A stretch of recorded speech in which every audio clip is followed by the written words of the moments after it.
The bus was still rolling to a stop when someone shouted, "Look, here comes the farm freaks." It started like every cruel morning.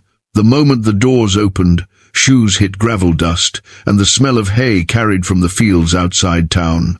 Sophia allowed the insult to bounce off like dry wind. Her brother Liam tightened his grip on his backpack strap, eyes down, body tense. As the laughter grew, a tall boy blocked the path, spitting sunflower seeds onto the dirt. Everyone waited to see what would happen, hungry for spectacle. They didn't know Sophia's hands had saved lives in hostile waters, that she'd once crawled beneath gunfire with bleeding teammates on her back. They saw only a quiet girl wearing worn boots. They didn't know she could break them in seconds. But she didn't want to. Not yet. She wanted peace until they came for her brother. Sophia had never planned on coming back to this town. It was where she grew up, watching her father's broad back bend over soil from sunrise to sunset, where her mother sang while cleaning stables, where her brother was born premature and tiny like a fragile bird. The farm was quiet, patient, and merciless. Seasons could be kind or cruel. Crops lived or died. The landscape taught survival in silence, not confrontation. That was the life everyone thought she knew. What they didn't know was that the silence hardened into something else when a recruiter spotted her running laps on a cracked rural track. They didn't know she left the farm at 17 and disappeared into a world of sharks and storms and training that crushed half the men beside her. They didn't know she came back only because her brother needed her. Liam had never been strong like her. His asthma kept him out of sports and into books. He spoke softly, drawing little comic scenes in margins of homework, cows that became astronauts, pigs launching rockets.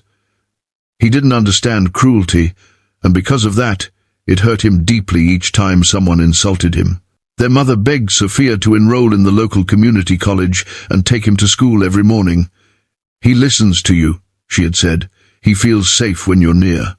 Safety, that was a word that used to mean bulletproof vests and night vision goggles. Now, it was lunch trays and hallway lockers. At school, no one remembered Sophia from years before. She had changed, muscles leaner, posture confident, hair shorter, eyes sharper, gaze steady like coastal wind. But her boots betrayed her. She wore the same brown farm boots every day. They became an easy target. "Miss Cowgirl," someone snickered once. "Farm Barbie." She didn't respond. She didn't even blink. The silence made them bolder. The main bully was Taylor Corman, captain of the wrestling team, self-declared king of the school. His father owned half the grain distribution in the county. People treated him like he could do no wrong. He was tall, athletic, and cruel in the lazy way of boys who never learned consequences. He was the one who blocked Sophia and Liam on the bus route that morning. His friends circled around, arms crossed, as if guarding a trophy. "Move," Sophia said quietly. Taylor smirked, leaning forward.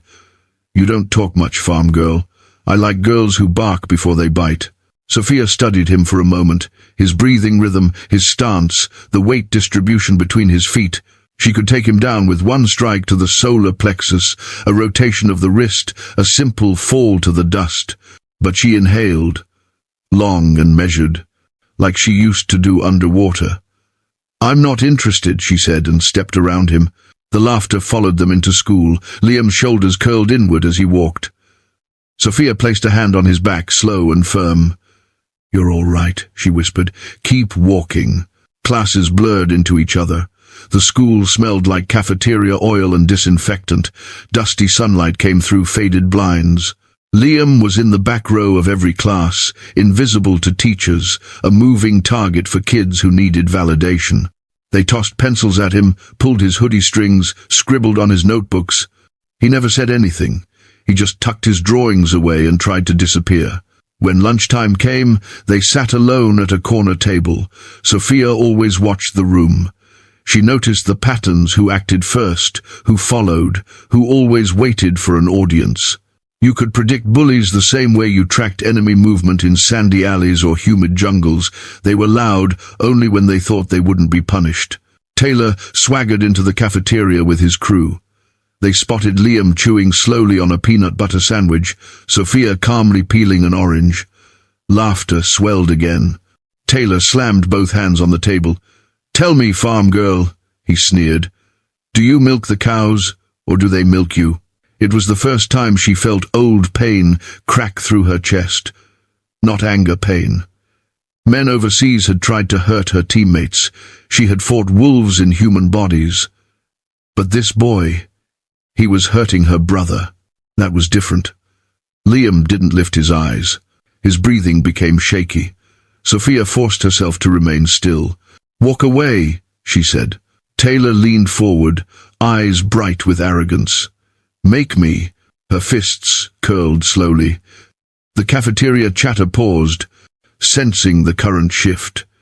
She could still walk away. She could still choose peace.